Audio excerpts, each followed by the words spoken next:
Bonjour, c'est Clédia. Alors, je vais vous montrer comment je réalise là, ces petites perles en papier. Alors, elles sont vraiment très jolies. On ne voit pas trop à la caméra, mais ça fait un peu effet céramique. C'est très brillant. Voilà, donc ça, c'est vraiment quand j'ai des chutes de papier ou quand je veux vraiment réaliser quelque chose qui est très papier, très artisanal. Alors pour ça, rien de plus simple que de prendre un magazine où vous avez à peu près les teintes que vous souhaitez, que vous recherchez. Alors moi je voulais du rouge, j'en ai pas trouvé, c'est un peu du rose, mais c'est pas bien grave. Vous allez donc découper. Alors ça n'a pas besoin d'être très propre, hein. Juste hop, pour défaire votre magazine. Donc ça peut être un magazine si vous avez envie de faire un effet un peu comme ça. Et puis ça peut être des papiers plutôt unis, on en fera un aussi pour vous montrer tout à l'heure. On peut faire différentes formes également. Donc là on va faire les formes allongées. Alors pour la forme allongée, vous allez marquer à 2 cm dans la largeur, donc votre papier magazine.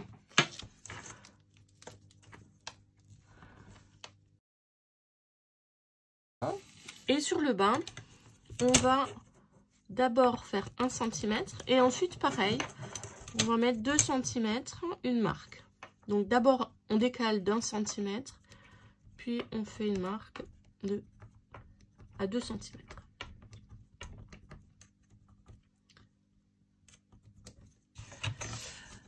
On va relier donc du haut vers le bas. Première marque à chaque fois, hein, la première marque du haut, première marque du bas. Et maintenant je vais déplacer simplement ma règle. Donc je fixe le haut, je déplace au bas à la marque suivante.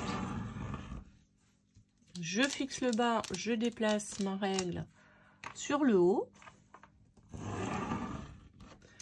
Je garde le haut, je déplace le bas.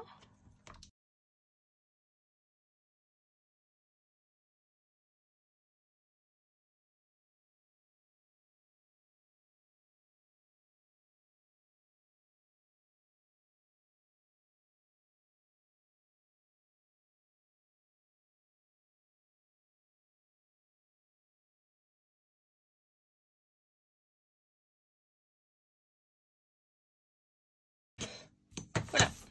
Maintenant, il s'agit de découper en prenant garde de jeter la première qui n'est pas aux bonnes dimensions et de jeter la dernière. Donc ça, j'enlève.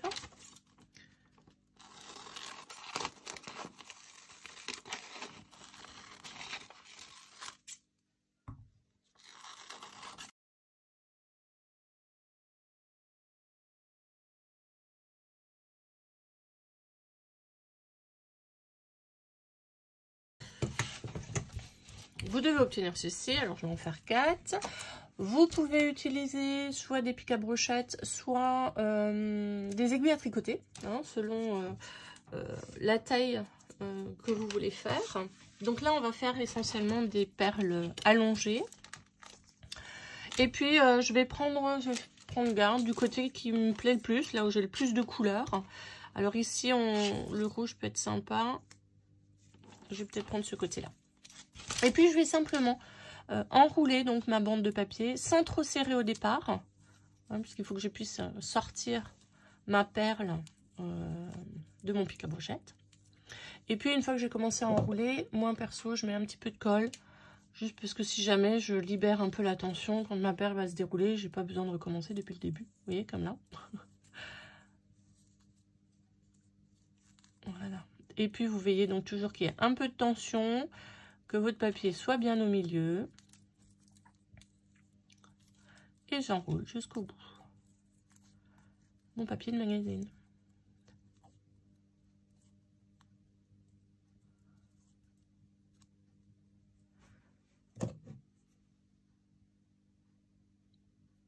Évidemment, à la fin, un petit peu de colle.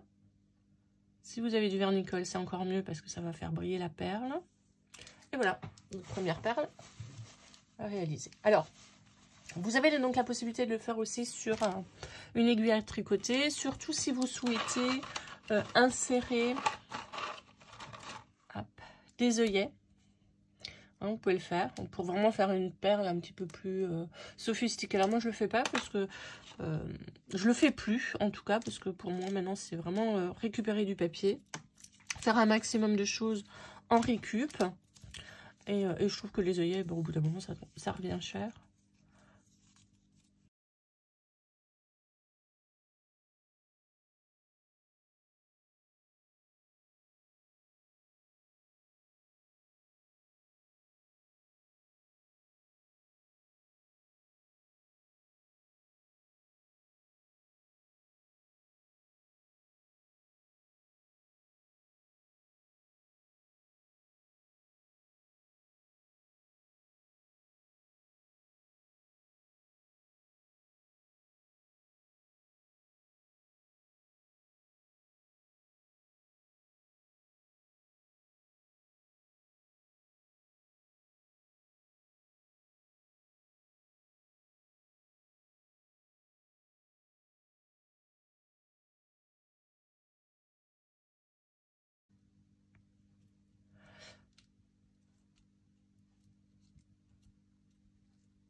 Voilà, donc j'ai fait rapidement 4 petites perles. On va attendre qu'elles sèchent un peu et puis on va en préparer d'autres.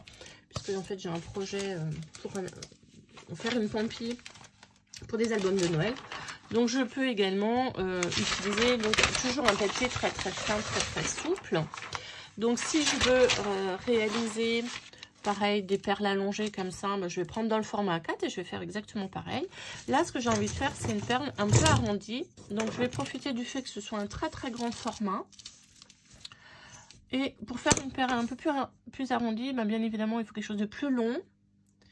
On va partir sur une base d'1 centimètre et on va aller jusqu'à la pointe.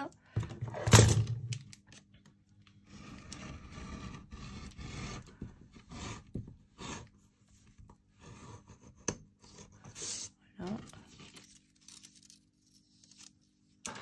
Et je vais en faire une deuxième.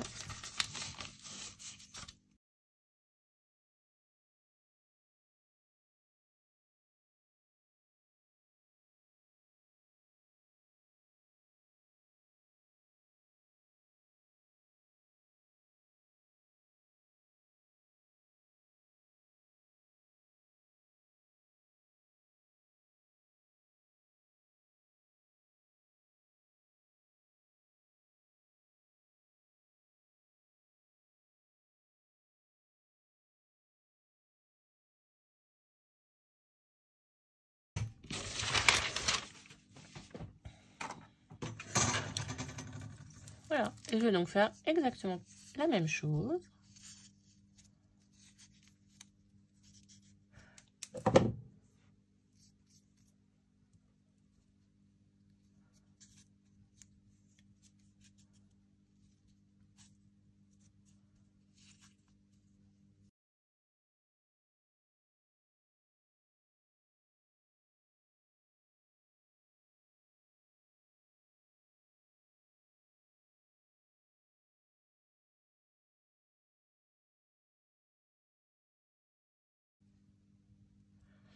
Voilà, ici c'est une perle beaucoup plus ronde. Voilà. Si vous n'avez pas de papier en format A5, vous pouvez très bien coller des bandes hein, l'une avec l'autre, ça marche très bien. De toute façon, ça n'a pas besoin d'être super précis, vous allez voir en termes de finition après. On va mettre la poudre à embosser. Alors, si vous n'avez pas de poudre à embosser, vous pouvez également mettre du vernicole. C'est juste que c'est beaucoup plus long. Parce qu'il faut sécher et puis remettre une deuxième couche. Alors qu'avec la poudre à embosser transparente, bah, c'est beaucoup plus rapide, bien évidemment. Voilà, je vais faire mes 3 petites perles pour ma pampille de Noël.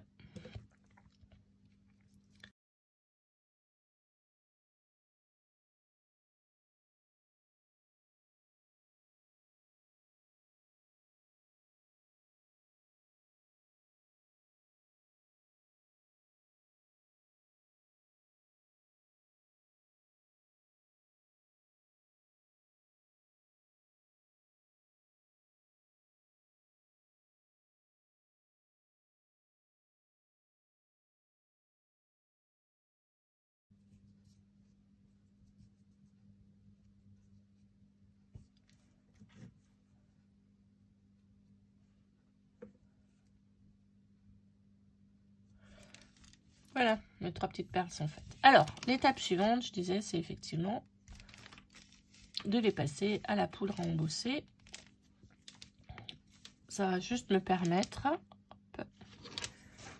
de faire un peu un effet céramique.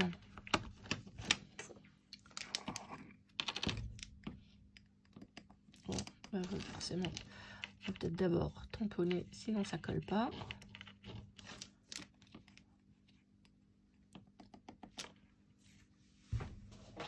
Et on passe à la chaleur.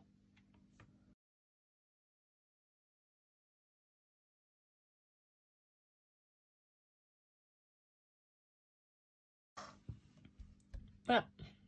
Si vous pensez que ça suffit pas, l'effet brillant céramique vous suffit pas, il suffit simplement de replonger dans votre poudre.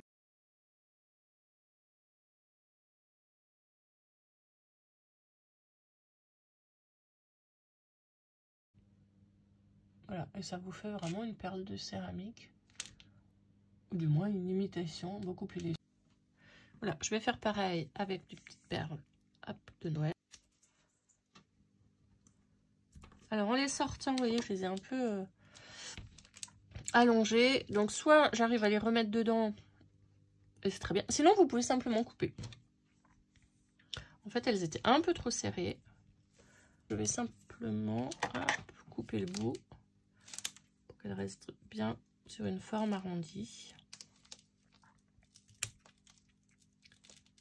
Voilà. Voilà.